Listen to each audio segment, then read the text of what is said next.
Oi, gente! Sou Rodolfo Rodrigo, repórter do Brasil de Fato Pernambuco, e este é o programa Trilhas do Nordeste.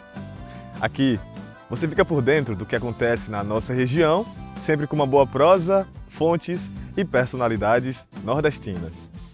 Uma visão popular do Nordeste. Vem comigo!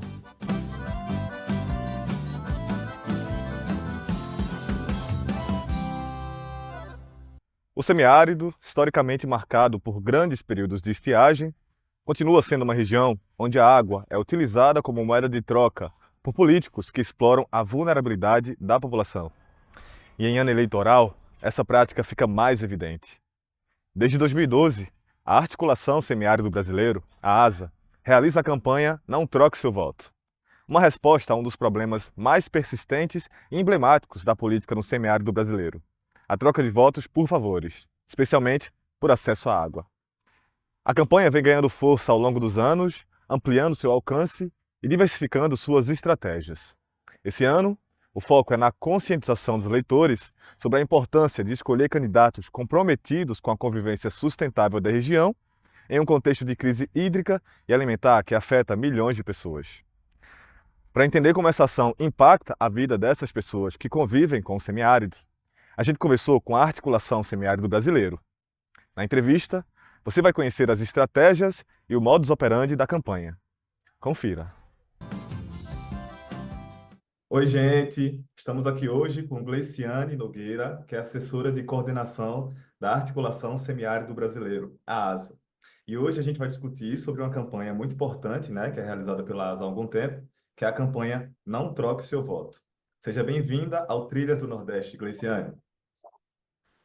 Olá, Rodolfo. É um prazer estar aqui com vocês nesse programa. Espero que a gente possa aqui falar desse tema tão importante, que é a campanha Não Troque Seu Voto, Fortaleça a Democracia. Gleiciane, é comum a troca de voto de maneira geral nas eleições, tanto no contexto rural quanto nas periferias, né?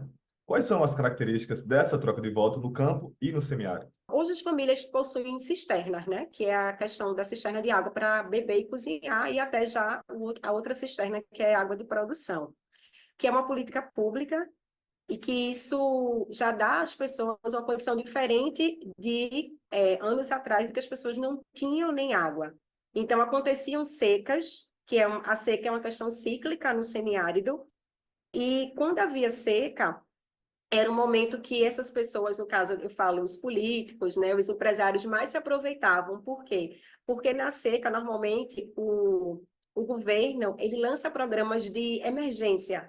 Então, é um programa de distribuição de semente, é um carro-pipa, e aí essas pessoas aproveitavam dessa situação para usar isso no período eleitoral para comprar o voto. Então, por mais que você tenha uma cisterna em casa, isso foi muito positivo, mas ainda assim tem momentos, né, em que essas famílias passam por situações difíceis. Quando vem uma seca mais forte, por exemplo, né, perde semente, perde plantio. Então, tudo isso torna essa pessoa mais vulnerável, né? Então, a característica principal é essa, é se aproveitar dessa situação de vulnerabilidade para benefício próprio, né? Então, essa é a questão central nesse contexto da compra de voto no campo e nas periferias, acredito que da mesma forma, porque essas famílias que vivem na periferia das cidades, elas também carecem de um saneamento adequado, né? Muitas também não têm acesso à água, enfim, e outras questões que são muito comuns, de um retrato mesmo de pobreza, né? De situação que vivem muitas famílias. Pensando nisso, né, vocês estão com a campanha Não Troque Seu Voto. Essa é uma campanha de comunicação, de mobilização. Como é que ela funciona? Essa é uma campanha educativa que a ASA realiza, né, desde 2012, justamente com esse objetivo de sensibilizar, de alertar a população do semiárido sobre essa prática ilegal, da compra de votos. É uma campanha que, basicamente, ela ocorre junto às famílias que são atendidas pelos programas da ASA, e a gente faz muito esse processo de mobilização junto com as comissões municipais, que são as comissões municipais que estão nessas comunidades do semiárido, e são representações de organizações sociais, igrejas, associações, grupos, né, que fazem todo esse processo na comunidade de mobilização e formação. Então, a gente faz toda essa atuação, né, com as comissões, com as famílias, com as próprias organizações que formam a ASA e que estão mais diretamente em contato com essas famílias, e faz todo esse processo formativo, né? E a gente usa a comunicação como um dos elementos para mostrar essa campanha. Então, a gente sempre gosta de trabalhar com programas de rádio, porque é um tipo de comunicação muito direta, né, com as famílias, é uma coisa muito forte no campo, as pessoas têm muito hábito de ouvir programa de rádio, então a gente trabalha muito com essa parte de produção radiofônica, mas também a gente trabalha com a elaboração de alguns materiais também informativos, cartaz, panfleto, e também nas redes sociais. Então, toda a campanha, ela se direciona, né, para a gente fazer essa comunicação, tanto interna quanto externa, com esse objetivo de sensibilizar e de alertar a população para esse uso indevido. A campanha também tem uma parte de evidenciar pautas do semiárido. Quais são as principais reivindicações do semiárido hoje nas eleições? Que a gente está vivendo. Então, 2012, a gente trouxe muito foco esse elemento da água, como eu falei anteriormente, mas em outras edições, a gente inclusive ampliou a campanha, né? A campanha antes se chamava Não Troque Seu Voto por Água.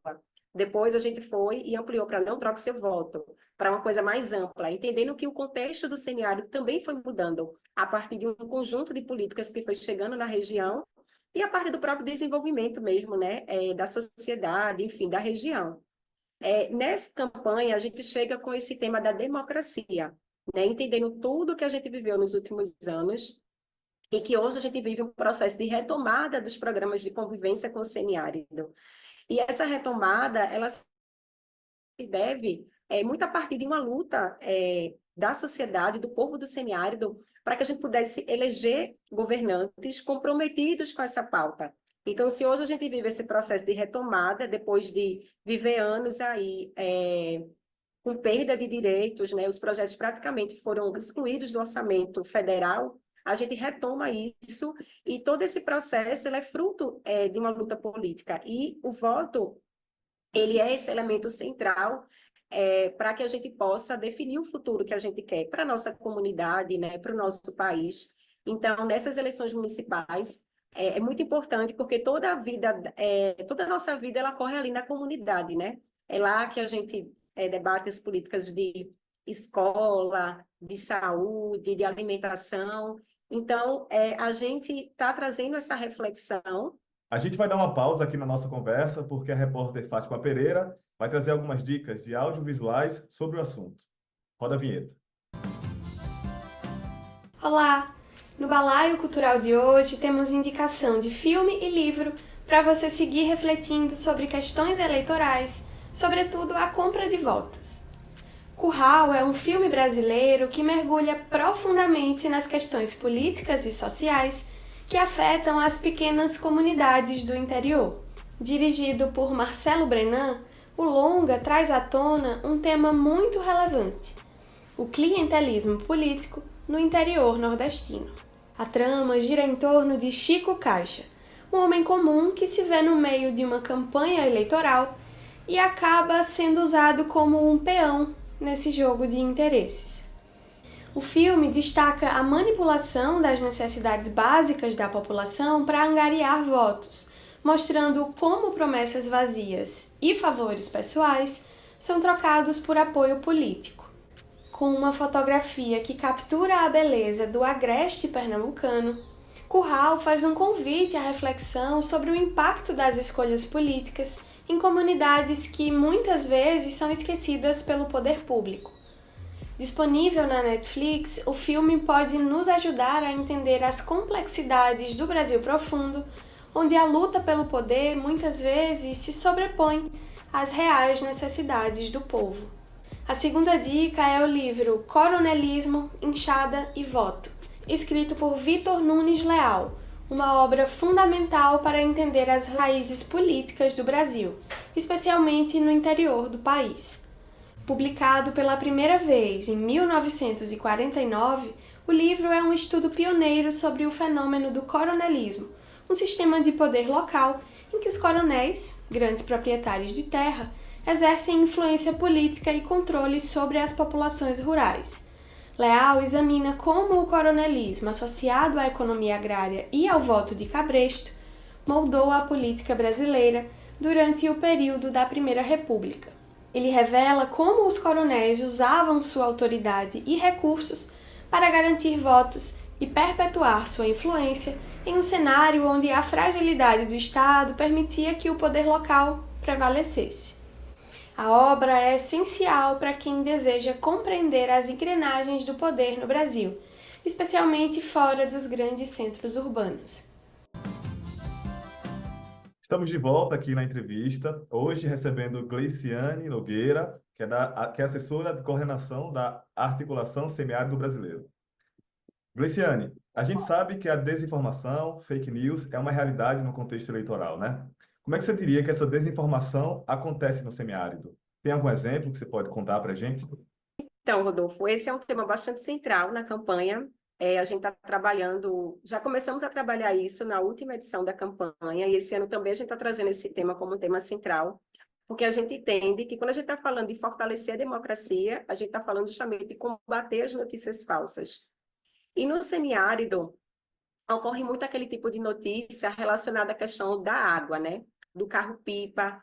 Então, muitas vezes, as pessoas aproveitam... a gente está vivendo um processo de retomada dos programas, né? Então, a gente voltou a construir cisternas no semiárido, e aí muitas pessoas utilizam isso para dizer assim, está voltando a construir cisternas para beneficiar os carros-pipas, fazendo essa relação entre a política pública da cisterna e o carro-pipa, como se a gente está construindo para beneficiar que empresas, né, que trabalham com essa questão dos carros-pipas possam se fortalecer com a chegada das cisternas. E uma coisa não tem a ver com a outra. A gente sabe que o carro-pipa é importante, muitas vezes a pessoa tem a cisterna, mas ela não consegue, por algum motivo, encher aquela cisterna, ou o município está passando por uma seca, e aí o carro-pipa ele é importante para abastecer aquela família, mas não tem uma coisa a ver com a outra. E muitas vezes as pessoas usam isso para distorcer a informação,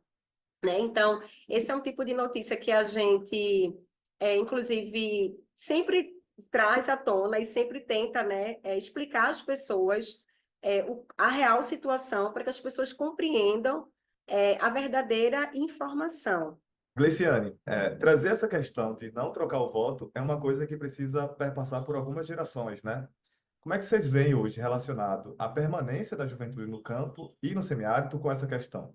A campanha, ela também busca trabalhar com a juventude, né? Até uma coisa que a gente vem refletindo é que muitos jovens que hoje estão no campo, eles já nasceram com a cisterna ao lado de casa, né? Então, eles não passaram por esse processo de uma dificuldade de água. Então, eles vivem numa outra realidade, num outro semiárido. E aí a gente tem procurado, né, trazer as pautas da juventude também. Como é que essa juventude se relaciona com esse tema das eleições? A gente também quer, por exemplo, ouvir a juventude, ouvir também o que é que eles pensam, né, sobre esse lugar que eles vivem, e também como é que eles podem incidir dentro da comunidade para mobilizar outros jovens para participarem desse processo de conscientização, de formação, né? Então, a gente também vai trabalhar com influências que a gente chama, né, que seriam esses jovens nas suas comunidades, para também trazer eles para junto da gente, né? Possam gravar áudio, possam participar de programas de rádio, para também falar, né, sobre sua história, sobre como é que o jovem hoje ele vive nesse semiárido, também o que é que ele pensa sobre a política, e, sobretudo, para que eles possam influenciar outros jovens, né? Porque a gente acredita que o jovem falando para outro jovem, isso tem um impacto muito maior. A gente agradece a tua participação aqui no Trilhas do Nordeste, Gleiciane. Até a próxima. Obrigada, até a próxima, gente. E o Trilhas do Nordeste está chegando ao fim. Muito obrigado pela sua audiência. Você assiste esse e outros episódios nos canais da TVT e do Brasil de Fato Pernambuco no YouTube. Você também pode enviar sugestões de pautas para a gente. É só falar no e-mail pautape@bdfestados.com.br. Até semana que vem, toda segunda-feira, às 7h45 da noite.